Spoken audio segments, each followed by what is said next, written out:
Hi, everybody. Welcome back to the MetaStellar YouTube channel. My name is Maria KOROLOV, and I'm the editor here at MetaStellar. Are you looking for some free science fiction and fantasy books to get you through this weekend? We've got them. Today, we have 4 magical mysteries and a shifter romance box set. Get these books while you're still free. Today is January 26th, but there's no telling how long the books will stay free. But if you're watching this at a later date, don't despair. The books might still be free. If you're a Kindle Unlimited subscriber, some of them are in Kindle Unlimited, and you might still find your favorite author, even if you have to shell out a couple of bucks. If you don't want to miss any of our lists, you can subscribe to our newsletter to get it in your email every Friday the minute we put it out, or you can subscribe to this channel. Because every single Friday, our team reads the first few chapters of the books on top of Amazon's free sci-fi and fantasy list.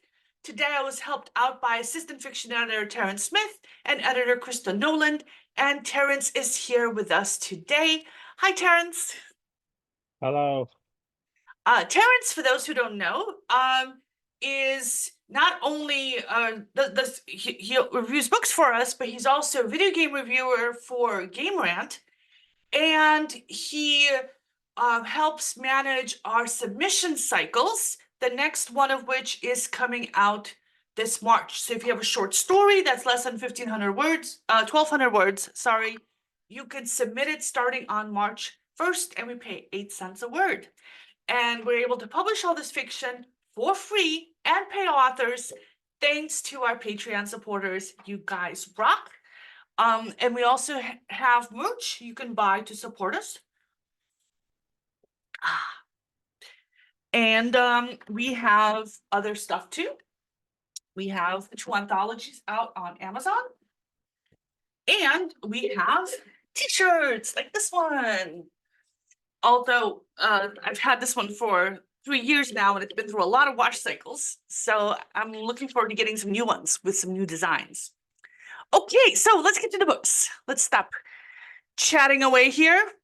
All right, book number 5. Let me make that a little bit bigger for you guys. This is Fangs and Frenemies by Sierra Cross. The first of 3 books in Blue Moon Bay Witches, a magical mystery series. Book 2 is $5 and is Kindle Unlimited. Book 3 will be released in February and is available for pre-order. This is the author's first time on our list. Krista Noland read this for us. And she says that in Blue Moon Bay, everybody has a magical secret. Even Hazel, our protagonist. There's something called beige magic, at which her mothers and sisters excel, but she's no good at that. But she is a natural at green magic. And she uses her magic to bless wedding cakes while working at her grandmother's bakery. And then on the eve of the wedding of an old high school nemesis, she's interrupted and has to go to the wedding itself to finish the spell. And meanwhile, she's got a familiar that's an old VW rabbit that has a mind of its own. Kristen says that Hazel is snarky and well-meaning. She's the family outcast, with her grandmother being the only one who supports her and encourages her. And she's worried that her grandmother is losing her magical touch and that she's going to have to run the bakery on her own all too soon. Kristen says the story starts kind of slowly, but there's signs that the mean girl from her past is going to go missing, and the story will pick up the pace. It's written in a humorous style, and Kristen says she chuckled a few times already. However, the book is too slow for me, and she won't be finishing it. But I do love slow, cozy mysteries. So this book is going on my to-be-read list, and I've already downloaded a copy. Next, we have Mystics and Murder by Julia Koty, the first of 3 books in the Darla Damien Paranormal Mystery series. And I did a little bit of sleuthing myself to try to figure out where books 2 and 3 are, because they're supposed to be on Amazon. Goodreads says they're on Amazon, but all the links go to blank pages, and the author's website has no info, neither does her social media. Yeah, I stalked her. So I'm guessing that books 2 and 3 are written and were accidentally published too soon, and they're out there somewhere and gonna be coming up later.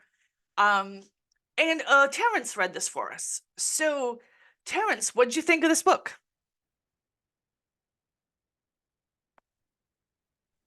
Well,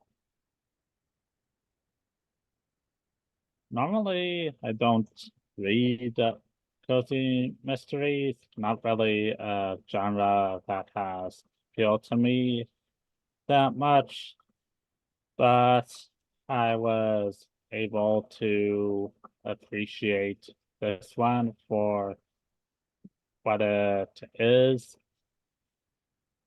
It has cats. It's on a coastal Massachusetts town, and it has a weird new age independent bookstore, which are all things that I'm very much interested in. I also like the relationship between the protagonist Darla and her friend Candace. They both co-own this little bookshop slash spirit crystals type of business, and Candace kind of likes to pull strings behind her back, like setting her up with a client just 3 weeks after Darla's husband dies, and she blames herself for it because she misinterpreted a psychic vision of hers, but it comes from the right place. There isn't really anything all that sinister about it.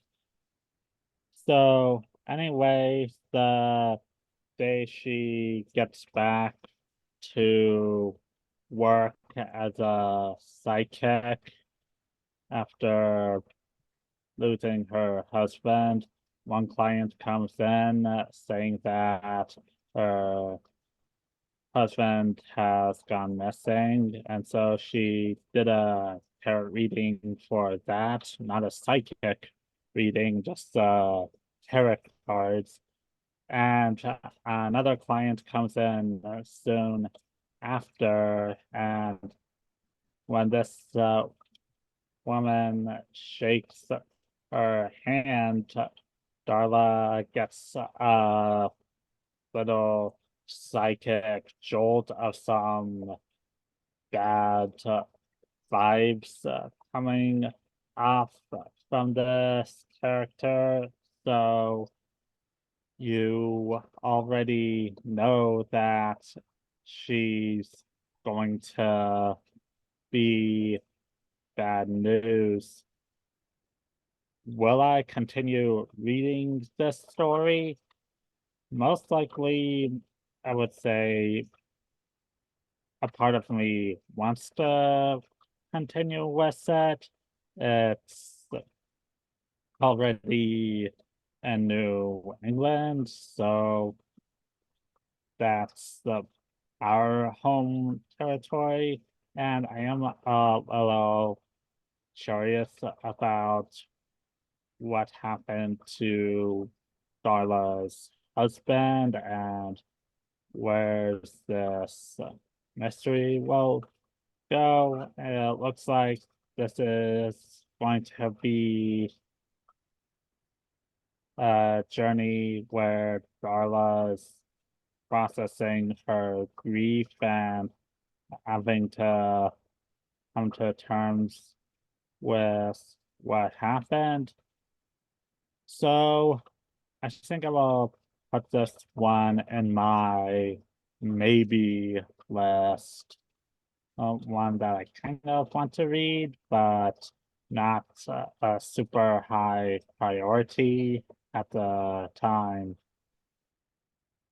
Well, I'm adding it to mine because, as I mentioned, I do like cozy mysteries, and I've got enough stress and anxiety in my life right now because, I'm a tech journalist and my career is about to be eaten up by AI. So I can Attention, easily, everyone! Robots are taking over the world. yeah, you're cheering for the robots. Yeah. No, I'm going to join John Connor into resistance. Yeah, well, yeah, I could use a little bit of lightness and happiness for a little bit. All right, next we go to Crescent Park by Jennifer Snyder. Let me make that a little bit bigger for you guys so you can see it. This is a box set of all 4 books in the Crescent Pack Shifter Romance series. It's a paranormal romance. The books are also in Kindle Unlimited in case you missed a free offer. And this is the author's first time on our Free Friday list. So I want to talk about paranormal romance versus like cozy magical mysteries. So all the other books today are cozy magical mysteries, and this is a paranormal romance. They're both set in the present day. They both have magic. They both have romance. Either one could have shapeshifters in it. I think what makes it different is that paranormal romance is about the romance first. And if there's a plot, it's like really secondary. And the romance is front and center. The book starts right out with a romance, ends with a happy ever after. And you know that this is going to happen from page 1. There's like no question about it. And there's often a lot of like relationship drama going on. Whereas with the cozy magical mysteries, the romance, if it's there at all, is secondary. It's not really core to the book as much as in paranormal romance. And you can read it and ignore the romance altogether, and the books would still be fun and fine. Think of like Murder, She Wrote kind of thing. So I love cozy magical mysteries, and I really, really dislike paranormal romance. The primary example of paranormal romance, the Twilight books. So much drama. And I couldn't even tell you what the non-romance plot of any of those books were. Fellowship Chosen Jacob. That's a romance plot. That's a romance plot. But anyway, so this is a paranormal romance, which you could tell just by looking at the cover because it has a guy's chest on it and a wolf looking over the shoulder. So that giveaway. And another giveaway is that the first chapter is told from the woman's point of view, and the second chapter is told from the man's point of view. So you know they're going to get together. And also, there's no actual plot in the first couple of chapters, but the male and the female protagonists do meet each other, and sparks immediately fly, but they can't tell the other person for reasons.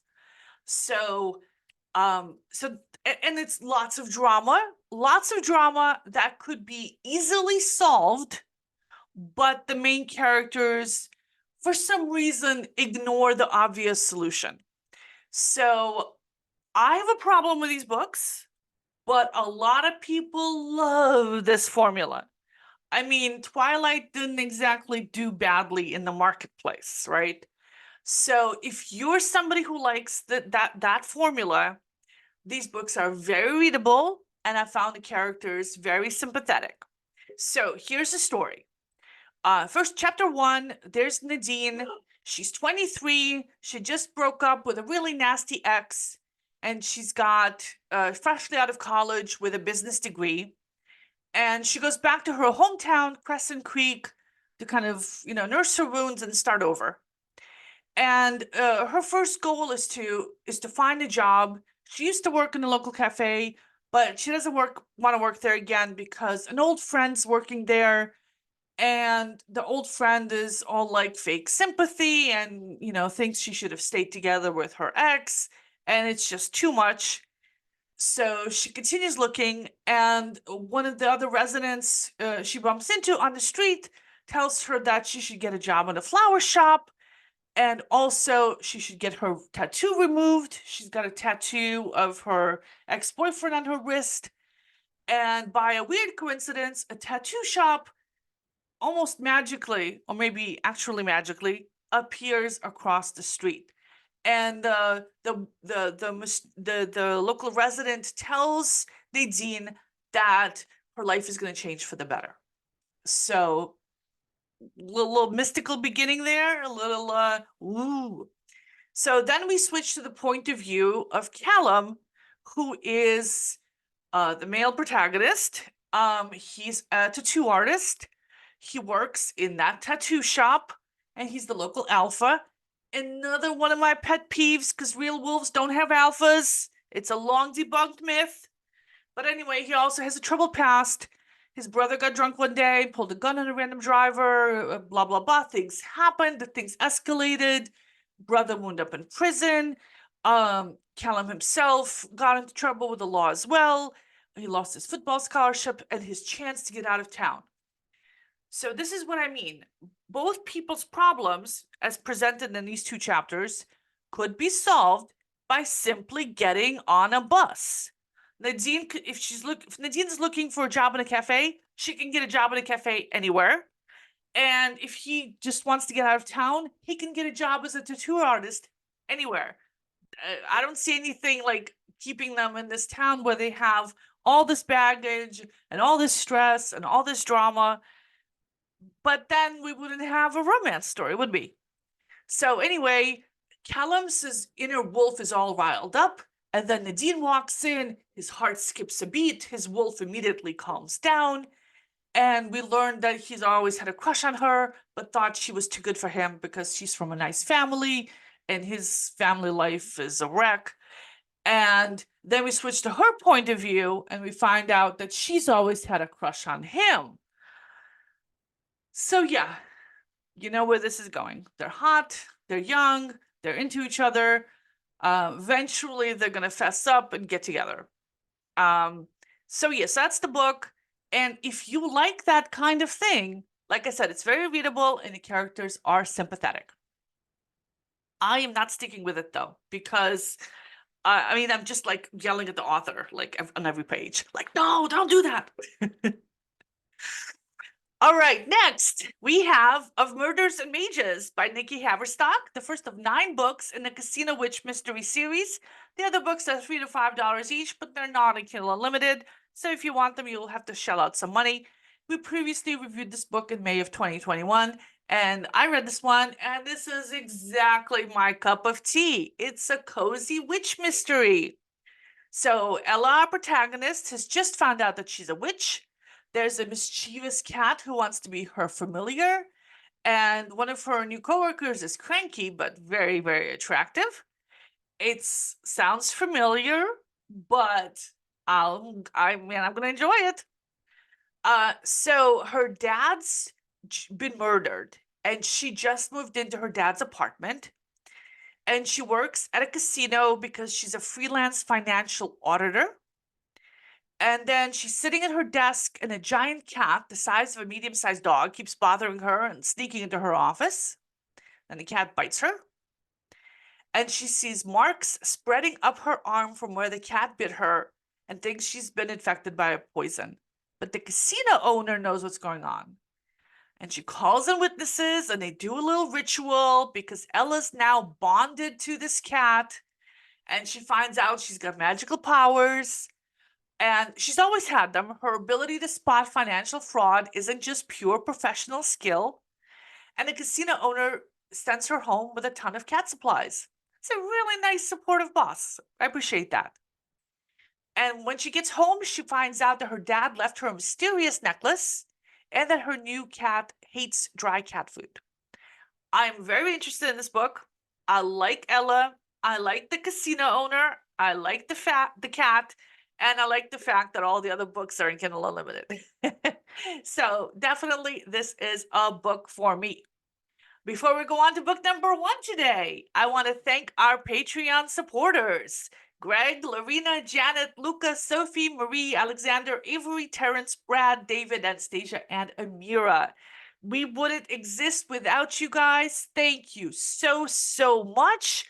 All the original fiction that we publish and pay for and run for free on our website is all thanks to our Patreon supporters. So if you join our supporters, you will help us publish more original free fiction. So thank you guys. Please check that out or check out our merch. Everything's linked down below.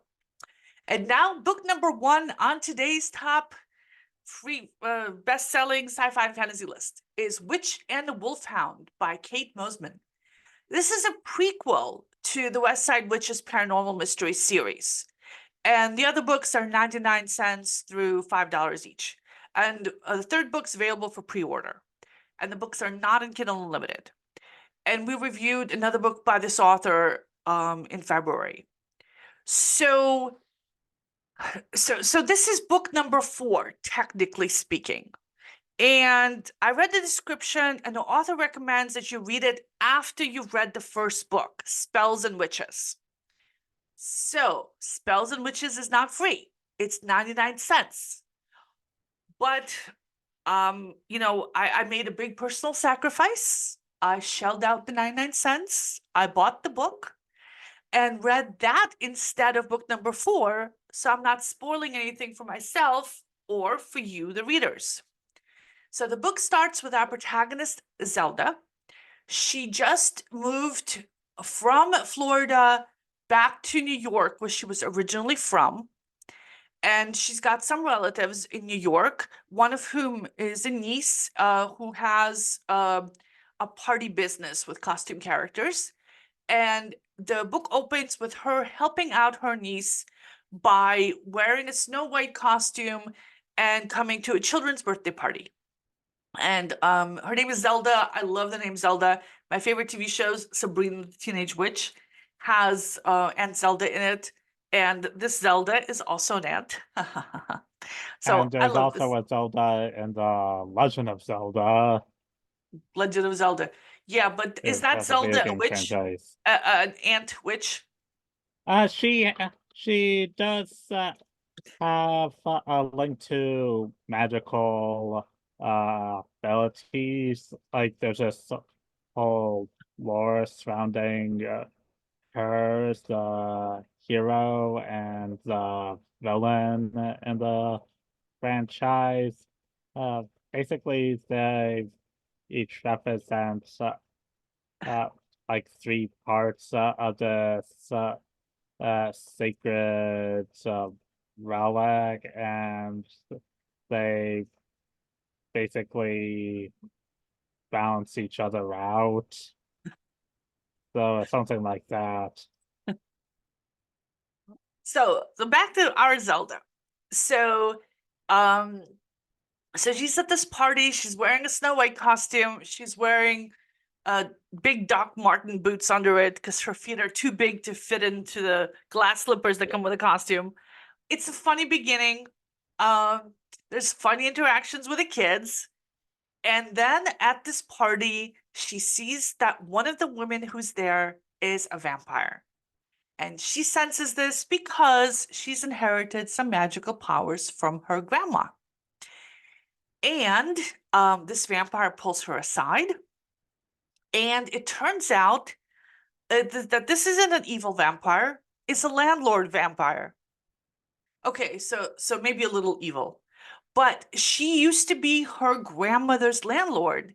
Her grandmother had a sandwich shop in New York. And when the grandmother died, the shop was just shuttered up because Zelda and her parents were in Florida and nobody really felt like coming back to New York and taking over the shop. But now that Zelda's back in New York City, this vampire woman wants Zelda to take over the shop and to solve a mystery for her. So it seems that there's a big magical spell that was cast 50 years ago on some kind of magic mirror to keep the evil fae out of our world. And the mirror has cracked. And Zelda's grandmother is the one who set up this spell. And so the vampire wants Zelda to do something to fix it. And Zelda has no idea what to do. She hasn't seen her grandmother since she was a little kid. She barely knows anything about magic. She hasn't used magic at all while she was in Florida. So she's like, huh? Why? Why me? And the vampire's like, I'll give you $100,000 and free rent for life on the sandwich shop. And Zelda's like, well, and the vampire throws in a magical artifact too. And so Zelda's like, well, fine. And so she's got a mission now. She's crashing with an ex-boyfriend, a rich, sexy guy, while she's in town. She's got a dog. I like a lot about this book. I like the writing style, I like the main character, I like her relationships with other people. They're nice and drama-free. I mean, they're funny. You know, there's no like angst about it. So I love that about this book. It's just a fun read. And like I said, I've already paid money for it. So, you know, I'm gonna read the book. And there's a good chance that I'm gonna finish the rest of the series as well. So that's it for our Free Friday list for this Friday, January 26th. Please come back next week for more books like this. And if you don't want to miss any, subscribe to our channel, subscribe to our newsletter. You know, do all the things. We love you. We appreciate you. And for those people who are leaving comments about the books in the comment section, you are awesome. That makes my day to know that people are watching and have been watching for a while. Really, that just lifts my heart and gives me so much joy. Thank you, thank you, thank you. And thank you, Terrence, for being here today with me.